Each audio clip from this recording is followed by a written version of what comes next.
కన్యా రాశి వారికి ఈ వారం చాలా యోగ్యమైనటువంటి వారంగా చెప్పవచ్చును. ఎందువల్ల అంటే అనుకూలించేటువంటి గ్రహాల యొక్క సంఖ్య చాలా పెరిగింది.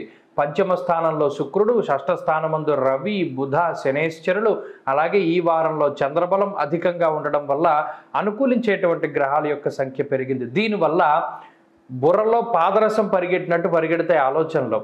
చాలా స్పీడ్గా ఉంటుంది ప్రణాళిక. ఏ పని చేయాలన్నా చాలా ఫాస్ట్గా చేసేస్తూ ఉంటారు. అలాగే ఆలోచించేటువంటి టైం చాలా తక్కువగా ఉండడము, ప్లస్ మీ నిర్ణయాలు కూడా చాలా స్పీడ్గా ఉండడం వల్ల ప్రతి పని కూడా చాలా చకచక పూర్తయిపోతూ ఉంటుంది.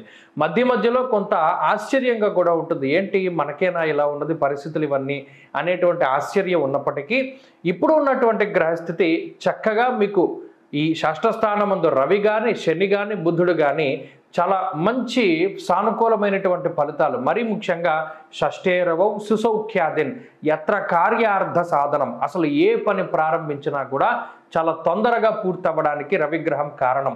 అంతేకాక రుణబాధలు, శత్రుబాధలు, రోగబాధలు ఇవన్నీ తగ్గించుకోవడానికి వీలుగా అటు శనేశ్వరుడు కానీ, బుధుడు కానీ యోగిస్తూ ఉన్నారు. ఇక లౌకికమైనటువంటి వ్యవహారాలు ఏవైతే ఉన్నాయో, న్యాయస్థానాలకి సంబంధించిన ఇబ్బందులు కానీ, కోర్టు కేసులు కానీ, లేదా మరి ఏ ఇతరత్ర దాంపత్య సమస్యలు కానీ, సంతాన సమస్యలు ఏవైతే ఉన్నాయో వాటి నుండి బయటపడడానికి కూడా ఈ గ్రహస్థితి చాలా ఉపయుక్తంగా ఉంటుంది. అంటే సంతానానికి సంబంధించి ఏదైనా అనారోగ్య సమస్యలు ఉంటే వాటి నుండి బయటపడడానికి కూడా అవకాశాలు ఉంటాయి. సంతాన పురోగతిని కూడా ఈ గ్రహస్థితి సూచిస్తూ ఉన్నది.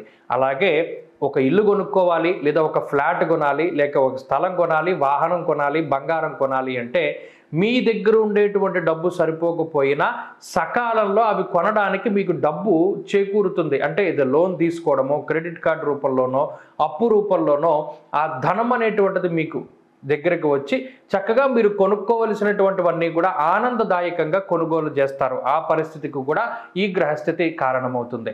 అయితే అష్టమంలో ఉండేటువంటి గురుడు కానీ, సప్తమంలో ఉండేటువంటి రాహువు కానీ కొంత ఎదుటి వ్యక్తులు మిమ్మల్ని నమ్మడానికి ఆలోచన చేస్తూ ఉంటారు.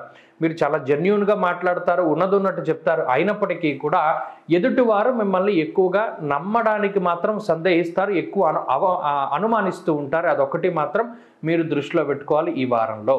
కాబట్టి ఎదుటివారు మిమ్మల్ని నమ్మడానికి మీరు చేసేటువంటి చర్యలు ఇంకా ఎక్కువగా చేయండి, మంచి ఫలితాలు సాధించగలుగుతారు. అలాగే ఆరోగ్య పరిస్థితులు, ఆర్థిక, ఉద్యోగ, కుటుంబ పరిస్థితులన్నీ సానుకూలంగా ఉన్నాయి. ఉద్యోగపరమైనటువంటి ఒత్తిడి తగ్గుతుంది. అలాగే వ్యాపార పరంగా ఇది చాలా గొప్ప గ్రహస్థితి. వ్యాపార లాభానికి అవకాశం ఉంటుంది. విద్యార్థులకి కాలం పూర్తి స్థాయిలో అనుకూలంగా ఉన్నది. విదేశీ విద్యకి ఇది గ్రహస్థితి కలిసి వస్తుంది. అలాగే స్త్రీలకు ప్రత్యేకించి ఈ గ్రహస్థితి మనోవ్యాకులతను దూరం చేస్తుంది, మానసిక ప్రశాంతతను ఇస్తుంది. కన్యా రాశి వారి ఈ వారం మరింత అనుకూలమైనటువంటి ఫలితాలు సాధించడానికై సుబ్రహ్మణ్యేశ్వర స్వామి వారి యొక్క ఆరాధన చేస్తూ ఉండడం చెప్పదగినటువంటి సూచన. సుబ్రహ్మణ్య భుజంగ స్తోత్ర పారాయణం లేదా శ్రవణం శుభ ఫలితాన్ని ఇస్తుంది. ఈ వారంలో కలిసి వచ్చేటువంటి రోజు శుక్రవారంగా చెప్పవచ్చును. అదృష్ట సంఖ్య 5, అదృష్ట వర్ణము తెలుపు. తదుపరి తులారాశి.